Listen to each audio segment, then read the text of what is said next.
Janet Redman.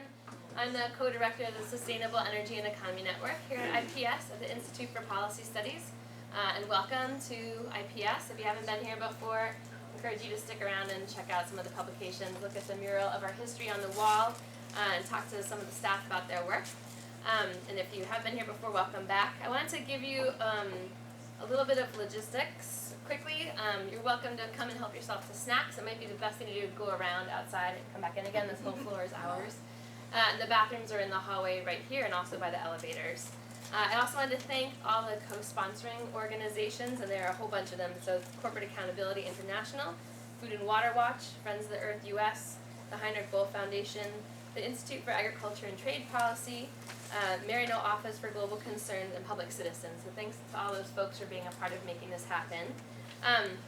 I also wanted to thank folks that have whose work we're kind of building off of here in a huge way, in part thanks to the people whose financial support have made this work possible, and thanks also to all the people who have been looking at the issue of finance, financial reform, climate finance, finance of food and agriculture. There's a whole body of knowledge that I think a lot of us are grappling to put together and understand the economic financial landscape and what that means for building new economies, or building economies that are ecologically grounded and are about building broad-based wealth. So we're really here today in kind of a growing learning community, and I say that in part because part of our learning is using this new technology to help us learn across borders. We have probably 20 to 30 people from all over the world joining us today, and so we're kind of combining different tools we've used in the past to try and make it possible for us to share our understanding and our research and our questions and have a fruitful discussion here. This is, in our work at IPS, this is a part of a bigger piece of work we're doing. We've started a Financialization private climate finance crash course. That's a 12-week-long crash course. We're also hoping to do some meetings at the Rio+20 Earth Summit. But we really see this as part of a growing conversation that we want to help convene and learn from as well. So I invite you in that spirit to grapple with a bunch of questions. And I'm just going to introduce Antonio Chicorico with the Campaign to Reform the World Bank, who's been leading a lot of this work internationally and helping us, those of us who aren't finance people, understand what the landscape looks like, what the terms are, what it all means.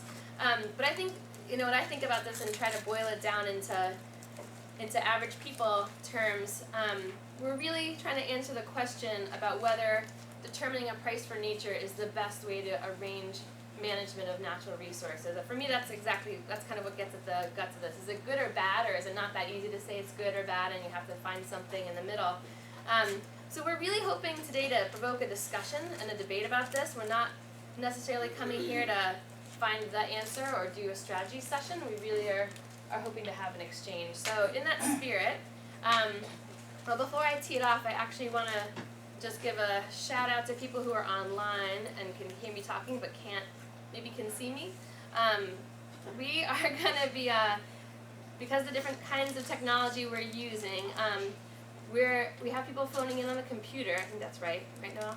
Noel over here is our tech specialist on this, so if you have any questions, go tap him on the shoulder. If you're on the phone, you're muted at this point unless we unmute you.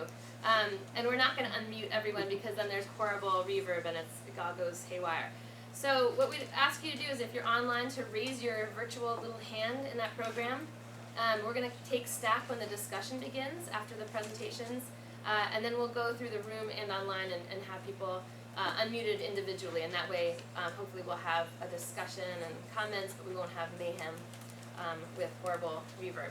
So I'll stop there and turn it over to Antonio.